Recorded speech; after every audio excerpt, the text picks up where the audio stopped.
বিসমিল্লাহির রহমানির রহিম। সম্মানিত ভিউয়ার্স, মা টেলিভিশনের মাধ্যমে আমি দিলওয়ার খান সিলেট থেকে যে জায়গা থেকে দেখছেন শুনছেন বা পরবর্তী যারা শুনবেন সবাইকে আমার পক্ষ থেকে সালাম আদাব শুভেচ্ছা জানাচ্ছি। আপনারা জানেন মা টেলিভিশন অত্যন্ত চমকপ্রদভাবে তার মাধ্যমে বাংলাদেশ তথা পৃথিবীর বাংলা ভাষাভাষী সবার মাধ্যমে সুন্দর সুন্দর কথাগুলো যাচ্ছে এবং প্রত্যেকটা বক্তব্য কথা মানুষের কল্যাণের জন্য আসছে। আপনারা জানেন সাম্প্রতিককালে যে বাংলাদেশের সহ বিভিন্ন দেশে যারা ইউরোপ আমেরিকা পাড়ি জমানোর জন্য জীবনের ঝুঁকি নিয়ে লিবিয়া থেকে বিভিন্ন দেশে যাত্রাকালে প্রায় দুর্ঘটনা ঘটে থাকে, সেরকম একটা দুঃখজনক ঘটনা ঘটে গেছে। সেটা বাংলাদেশের সুনামগঞ্জের প্রায় 12টা যুবকের সলিল সমাধি।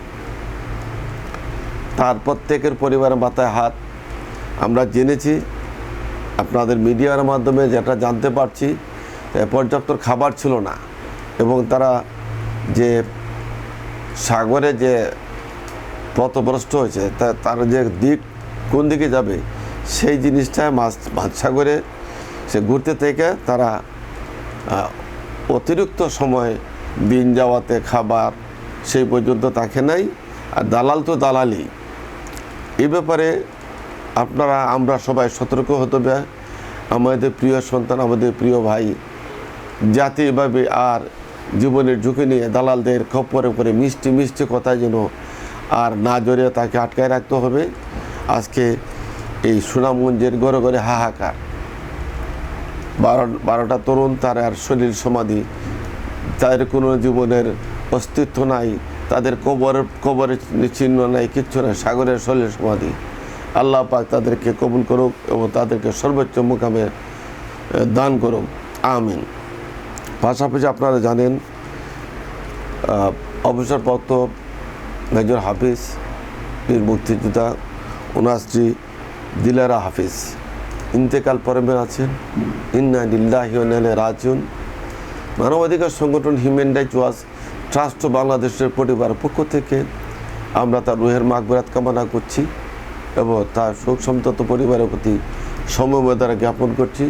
বর্তমানে সংসদ সদস্যদের পার্লামেন্টের স্পিকার তিনি এবং অত্যন্ত সুনামধন্য ব্যক্তি, একজন ভালো একজন পার্লামেন্টিয়ার, সাবেক মন্ত্রী এবং সবচেয়ে আশ্চর্য বিষয় দিলারা হাফিজ হচ্ছে আমাদের সুনামগঞ্জের কৃতি সন্তান, আমাদের যে সাবেক খাদ্যমন্ত্রী ছিল মেজর ইকবালের ছোট বোন। আমরা বিভিন্নভাবে আক্রান্ত, নতুন করে মব সৃষ্টি হয়ে গেছে। চোরের নামে, ডাকাতের নামে, মোবাইল চুরির নামে মানুষকে ভালো মানুষকে চোর বানিয়ে তার কাছে সর্বস্বকে কেড়ে নিচ্ছে। সেখান থেকে পুলিশকেই পাত্তা দেওয়া হচ্ছে না, পুলিশকে উল্টা ধমকিনি হচ্ছে যে আপনারা নেই চোরে ছাড়িয়ে দেবেন। প্রকৃত অর্থে চোরেরা ভালো মানুষকে চোর সাজিয়ে তাকে হাত পা বেঁধে তার থেকে সর্বস্ব নিয়ে এই ঘটনা বাংলাদেশে অহরহ ঘটছে। তারই দাঁড়িয়ে কথা ছাতকের কুশি গ্রামে, দক্ষিণ ছাতকের কুশি গ্রামে চোর সন্দেহে তার শিশু সন্তানকে, তার স্ত্রীকে দেখছেন কীভাবে উপর্যুপরি ডিকে মারছে। তাকে বাঁচার জন্য মা তার দা হাতে নিয়ে বেরিয়েছে। পরক্ষণে দেখলাম যে এলাকার কতিপয় যে এলাকার যারা যারা সন্ত্রাসী টাইপের লোক, যাদের কথায় মানুষ উঠা বসা করে, সেই তাদের দ্বারা এই পরিবারটা চোর আখ্যাদের পরিবারটা আক্রান্ত হয়েছে। তার বাড়িঘরটা নিশ্চিহ্ন করেছে, এমনকি তার শিশু সন্তানের গাড়িটা পর্যন্ত ডাকাতি করে নিয়ে গেছে। এরা নাকি চোরের উপর বাটবাড়ি।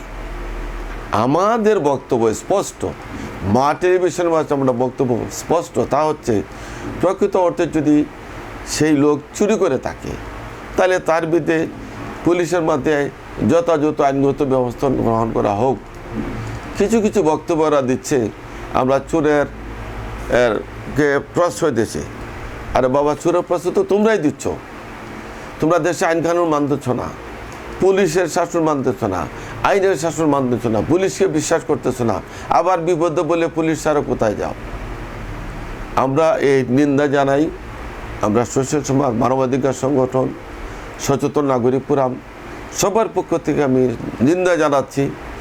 এই যে একটা শিশু সন্তান, নারীকে, শিশুকে হেনস্থা করা বাংলাদেশ প্রচলিত আইনে তার বিরুদ্ধে ব্যবস্থা নেওয়া হোক। সে যত ধরনের লোকে থাক। কিছু লোক আছে হুজুকে বাঙালি, যারা কিছু লোক উস্কে দেয়। আমরা যতটুকু জানতে পারলাম পার্শ্ববর্তী গ্রামে একটা চোর ধরা হয়েছে। সেই চোরে নাকি এদের নাম বলছে, প্রকৃত অর্থে চোরে ওই লোকাল মেম্বারের ভাইয়ের নাম বলছে। সেই নামটা, ভাইয়ের নামটা যাতে সে না শুনে সেই বিতর্কিত মেম্বার ওই নাম দিয়ে ওর নাম বলছে। আসলে যাচাই বাছাই করার লোক না, হুমড়ি হয়ে পড়ে তার শিশু সন্তান, তার স্ত্রীকে নির্যাতন করা হয়েছে এবং তারা এক পর্যায়ে যান বয়ে বাড়ি পালিয়ে যাওয়ার পরে বাড়িটি ভাঙচুর করছে, প্রত্যেকটা জিনিস নিয়ে গেছে। তাহলে তারা চুরের উপর বাটপাড়ি। তো আমরা সেই বিষয়টা সুনামগঞ্জ পুলিশ সুপার মহোদয়, সংশ্লিষ্ট থানা এবং স্থানীয় যারা ভালো মানুষ যারা আছে, সচেতন নাগরিক যারা আছে, তারা প্রত্যেকটা এলাকায় মব সৃষ্টি করে কারো বিরুদ্ধে আইন হাতে নিয়ে তাকে কিছু করা যাবে না, সেটা বন্ধ রাখতে হবে। সেরকম প্রায় জায়গায় চলে যাচ্ছে।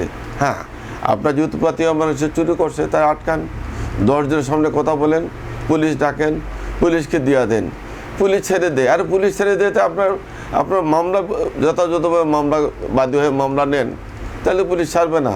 আদালতে আপনার মামলা ইয়ে করেন, আপনি মারবেন না, ভালো মানুষটা চোর বলে আপনারা তাকে মব সৃষ্টি করে তার ক্ষতিগ্রস্ত করবেন, এটা তো হবে না। পুলিশকে পুলিশের কাজ করতে হবে। পুলিশের যদি কোনো ধরনের ব্যর্থ হয়ে ঘটে কোনো কাজে, তার কর্তৃপক্ষ আছে, স্বরাষ্ট্রমন্ত্রী আছে, ওসি আছে, এসপি আছে, ডিআইজি মহোদয় আছেন, স্বরাষ্ট্র মন্ত্রণালয় আছেন, আইজিপি মহোদয় আছেন। আপনার স্তর বাই স্তর আপনারা যেতে পারেন। আর এখন তো মিডিয়ার অভাব নাই। আপনারা যে কাজটা করেছেন সুনামগঞ্জের জন্য লজ্জাজনক, অত্যন্ত খারাপ। আমরা দেখছি এবারও কোনো জায়গায় সুনামগঞ্জের পর্যটন স্পট এরিয়ায় মানুষকে হয়রানি করা হচ্ছে। সেটাই নিয়ে স্থানীয় লোক এবং পুলিশ প্রশাসন, সুনামগঞ্জের সদর থানার ওসি যথাযথ ব্যবস্থা গ্রহণ করছেন। যে স্পটে মানুষকে নির্যাতিত করা হয়েছে তাকেই গ্রেপ্তার করা হয়েছে। আমরা সবাই প্রত্যাশা রাখি পুলিশ ছাড় নিজস্ব গতিতে চলবে এবং সরকার, বিএনপি সরকার আছে, কোনো ক্রমে যেন বিএনপি নাম দিয়ে বিএনপির অঙ্গ সংগঠনের কোনো ব্যক্তি যেন অন্যায় কইরা যেন পার না পায়। তাহলে আপনারা জানেন বিগত সরকারের মতন আপনাদের অবস্থা এরকম হবে। মানুষ জেগে উঠলে আপনারা কোথায় ঠাঁই পাবেন না, আপনারা কোন দিকে যাবেন হুঁশ থাকবে না। সেই ক্ষেত্রে আপনাদের মাননীয় প্রধানমন্ত্রী, আপনাদের নেতা, আমাদের প্রধানমন্ত্রী, তার নির্দেশনা মেনে চলুন, দেশে একটা শান্তি শৃঙ্খলা বজায় রাখুন এবং পৃথিবী এমন একটা বিশ্বজুড়ে একটা আতঙ্কিত এবং পৃথিবীর যেভাবে যুদ্ধের মাধ্যমে তেল বা অন্যান্য বিষয় নিয়ে যেভাবে আমরা ক্রাইসিসের মধ্যে আছি, সে ক্রাইসিস উত্তরণ করতে হবে আমাদের অত্যন্ত ঠান্ডা মাথা, শান্তিপূর্ণ ধৈর্য এবং সহনশীলতার মাধ্যমে। পরিশেষে আমাদের মা টেলিভিশনের কর্ণধার সম্রাট শাহজাহান কষ্ট করে আমার বক্তব্য নেওয়ার জন্য ধন্যবাদ জানাচ্ছি। আপনারা যারা দেখছেন, দেখবেন, শুনবেন, যারা সুচিন্তিত মতামত দিবেন, আপনারা প্রাণপণে মতামত দিবেন। আপনাদের সুচিন্তিত মতামত মা টেলিভিশনকে এক ধাপ এগিয়ে নেবে এবং মা টেলিভিশন এটা ঐতিহ্যবাহী চ্যানেল হিসাবে আপনার সামনে আগামীতে আসবে। সবাইকে অসংখ্য ধন্যবাদ, কৃতজ্ঞতা জানাচ্ছি। আমি দেলোয়ার খান। সবাই ভালো থাকবেন, সুন্দর থাকবেন, সেই আগামী সুন্দর প্রত্যাশা বিদায় নিচ্ছি। আসসালামু আলাইকুম রহমতুল্লাহি বারাকাতুহু।